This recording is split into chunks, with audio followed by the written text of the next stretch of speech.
Hi guys, this is Dan. Welcome to Engelgeist. For those of you that are new, welcome. For those of you that are returning, welcome back. And for those of you that are supporting me over on the Patreon page through your monthly subscription, thank you so very much for that. I really appreciate it. If anybody's interested in supporting the channel, you can go over to patreon.com and sign up for a subscription level over there, which allows you to get the daily podcast a day early. Also, there's available readings that are only available over there via whichever subscription level you choose. You have to look at the perks on them and choose one, but there are other things also as added bonuses over there. So, patreon.com and you look at Engelgeist. For those of you that are interested in a private reading, you can certainly contact me at the Facebook business page if you have any questions. That's always available to you. This is the forecast for Sunday. It plays both like a dual role. It is the forecast for not only Sunday the 29th of November, but it's also the underpinning energy of the entire week. So it's going to be the 29th of November through the 5th of December. This reading is not only set for those dates, it is a timeless message in the sense that since it's set for the highest good of the greater collective, it's intended to be seen when it's intended to be seen. So if you're seeing it on a date that doesn't fall within that week, if that's okay, you may still get a message in here that applies to your situation or might make sense to your life. If it does, please take it, enjoy it, and use it however you best see fit. If it does not, that doesn't mean anything is wrong or bad. It just means that you might be working on something different than, what the majority of the viewers of this video may be working on at the time when they see it. So,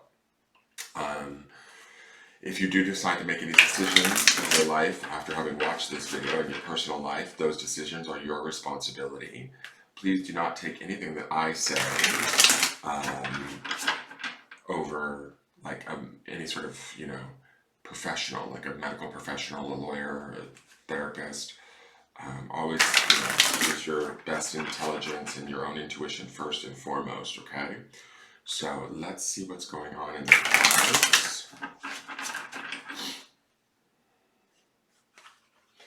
We do have this full moon in Gemini coming up right on the 30th, ending out November. So let's see what's going on. So our first card, each card will represent 1 or 2 days of the week. Our first card is the Queen of Wands. So we like to refer to her as the Beyonce card. Queen of Wands is about taking fiery, determined sort of action. Wands being the element of fire and also the aspect of spirit in the tarot. When I look at her, she seems pretty fixated. She knows what she wants. She understands what she needs. She has no problem going about getting it. I feel like there's optimism with her with those sunflowers all around her, and there's an awareness of like sort of how to go about doing what it is she needs. The crow down in the bottom part of the picture makes me think of the crow medicine to me is law, right? Knowing right from wrong, knowing how to sort of bend the rules, knowing how to make things kind of work in our favor. That is the Queen of Wands. She can be sort of like cunning, but in a good way, is sort of my feeling, right? She can be kind of singularity of purpose or focus, right? She wants it really badly is sort of the feeling that I'm getting from this cat. Not in a bad way, like negative, but I mean like she knows what she wants. She's going after it. She's not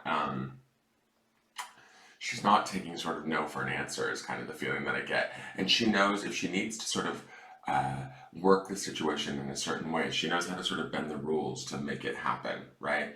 So if there's something that we're feeling that we desire or that we want, the first couple of days of this week would be time to really sit seriously with those feelings and start to kind of channel that energy towards making those things happen. Not only using like sort of the masculine aspect of fire energy, right, and taking action, and sort of dwelling in that desire, but also we have this more feminine nature of the Queen, which is Cups, which is more emotive or intuitive in a way. So we're kind of blending the emotions and intuition with the element of action and fire, and the two come together quite nicely, to be honest. And empower us to kind of go after whatever it is that we want. We may be a little bit more subtle than, say, like a King of Wands, where the King of Wands will be more assertive in how he goes about getting it. The Queen might be a little bit more subtle, but she's still just as deft. She's still just as sort of skilled, a little bit maybe more diplomatic, say, a little bit more like there's stuff bubbling under the surface with this Queen, is kind of the feeling that I get. So some of you guys might know what you want, be working towards it, and not necessarily showing all of your cards or letting everybody know exactly the steps that you're taking, and that's completely fine as long as you're doing it in a way that's sort of fair and kind, right? The only sort of down aspect to the Queen of Wands to me would be like maybe an all-out manipulation of a situation where we're doing things in a way that are sort of based more in our own need, placing our own needs sort of in front of others in a very selfish way. But I don't feel that with this card. I feel like there's a dedication to this card. I feel like there's a singularity of purpose. I feel like we are empowered to go after what we want, but we need to also understand, you know, all of the rules, and the Queen of Wands does, right? And she tries to obey by them or work within them, but she may have to bend them a little bit. So if we're finding ourselves bending rules, or, you know, maybe, I don't want to say cutting corners, but there's an optimism to this card, right? There's an excitement to this card, but it's kind of like I'm almost getting a vibe of like, we'll do whatever it takes to get us where we want to go. Like the drive is strong in the early part of the week with this Queen of Wands. I hope that makes sense. The next card is the Five of Wands. Okay. So lots of action, desire, energy. The Five can be a little bit about sort of conflicting opinions, a little bit about maybe being not confused per se, but kind of trying to figure out, all right, which way do I go? When I look at this cat, it looks like the exact same cat, quite frankly, as the Queen. So we're still in that Queen energy, but we might hit like a speed bump in the middle of the week. We might get a little bit sidetracked, overwhelmed a little bit. I don't get a real foreboding feeling from this Five of Wands. Five of Wands can usually be about competition and kind of getting caught up in that, conflicting opinions. Maybe our path slows, or our clarity gets a little bit blurred because we're being pulled in different directions. That could be the Five of Wands energy too. But I feel like we're still in control. The fact that these cats look so similar to me speak to the idea that we're still in that sort of Queen energy that we have at the beginning of the week, although we might be dealing with, say, maybe more menial tasks, other people's opinions, things that maybe we might even see like it's being a little bit annoying or beneath us. Don't let that get in your way. Don't let that bother you. Whatever you're trying to get towards, you might just have to work through a couple of hurdles in the midweek to continue forward in your goals. So, you know, don't be surprised if, I don't know, somebody's getting on your nerves, or, you know, something at work blows up. Whatever it is, it's, to me, I feel like it doesn't necessarily steal away from what you're working towards or on, right? So don't allow that to stop you. It's kind of the feeling that stay in that sort of empowered desire, deal with what you need to deal with in the moment, and then kind of move on. So let's look at the end of the week card. The end of the week card is the World. Absolutely beautiful. One moment, please. Okay, guys, sorry. The cat was outside. He ran out this morning. It's still dark out and it's raining. And so he was outside the office window crying. I could hear him, so I had to go get him. He doesn't like the rain. And he didn't hear it when he ran out the door. So the World card is Major Arcana, which means I feel like we're going to end up this week in a rather big way. World can represent sort of beginnings and endings. It is sort of the end of the Fool's Journey of the Major Arcana. It's the last card of the Major Arcana. There's a fair amount of transformation here. There's appreciation here is what I see. There's accomplishments or achievements being made. This cat holding the world in its paws.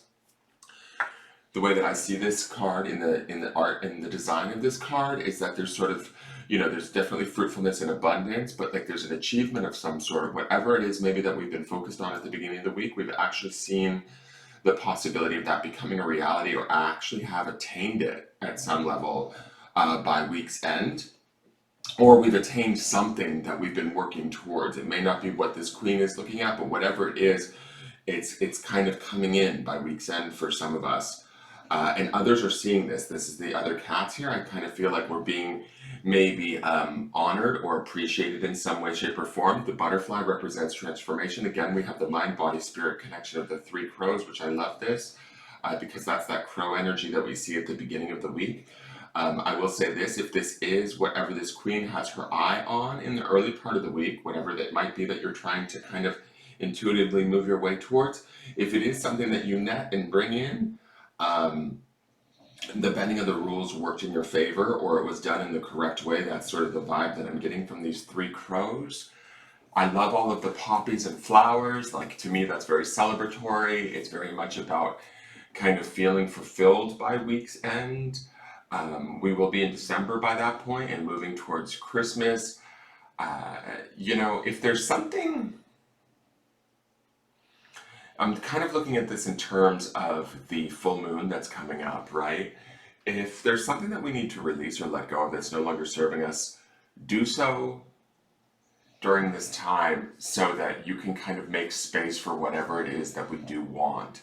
Because I feel like with this world coming in, there is opportunity for us to make strides in our own, what's the word, like betterment, I guess, in a way. Whatever this world is for each and every one of you, there's a possibility for the creation of it as long as we make space for it.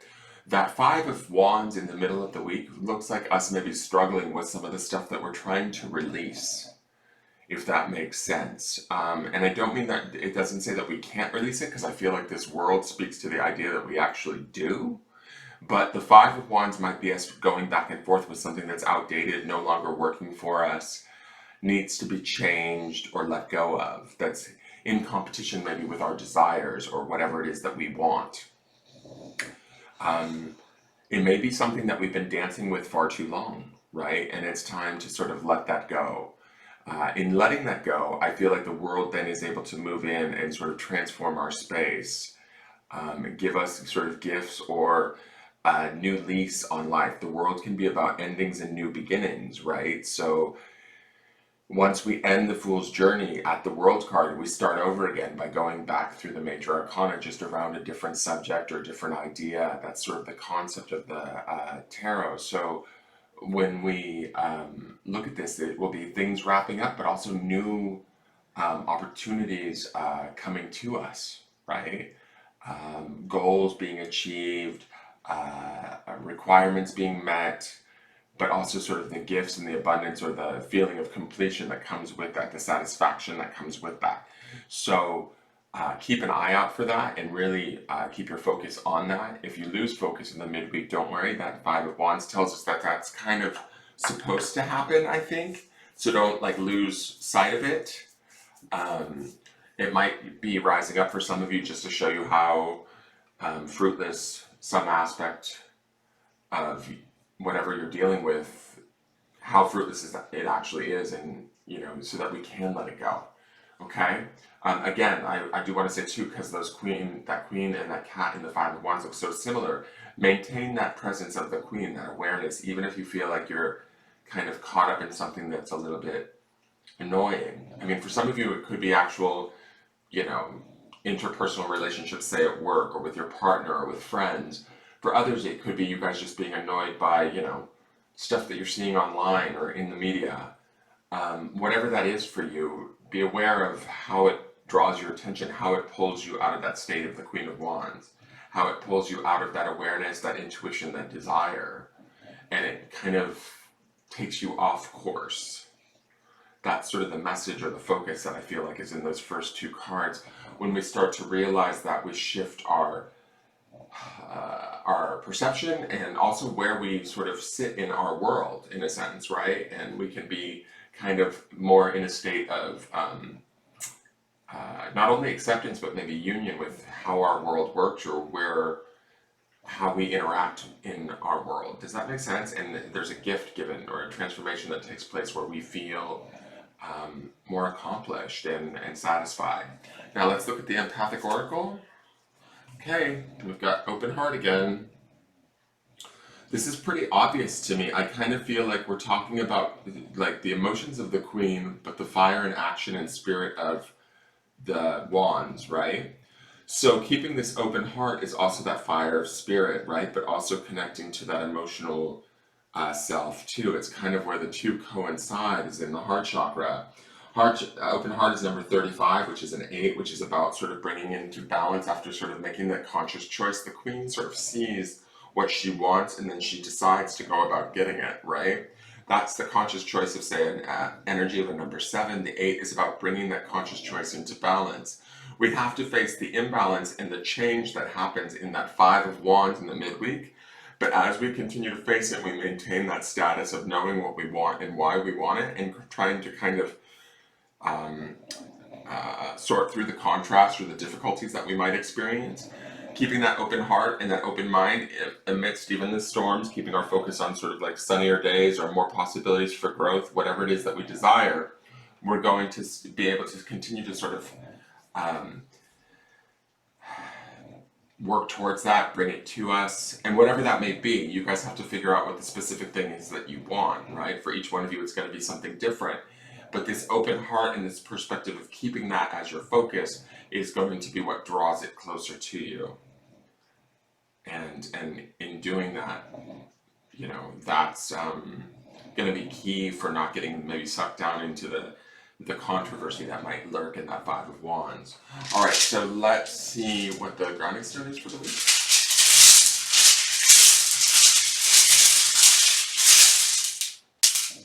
Okay, so on Tiger's Eye, and the word is faith. So I think, is that the other cat crying now? God, I think what this means, or what we want to ground in, is that not only faith sort of in sort of our desires or what it is that we want, which is that Queen of Wands energy, but also faith within ourselves to be able to compete or complete it, to go after it, to achieve it, to have it, to own it by the time we get to the world at the end. Keeping that open heart is also a sign of sort of faith. Trusting that we will know what to do and how to navigate, even if we feel maybe a little bit vulnerable, or if we feel a little bit scared about being true to what it is that we truly desire.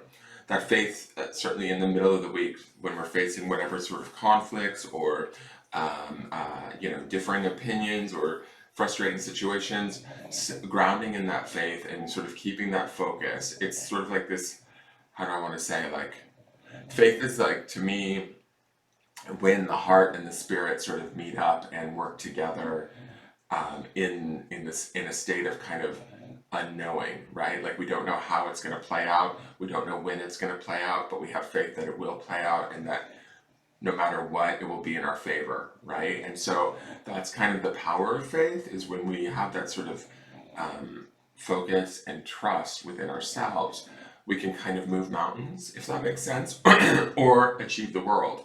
So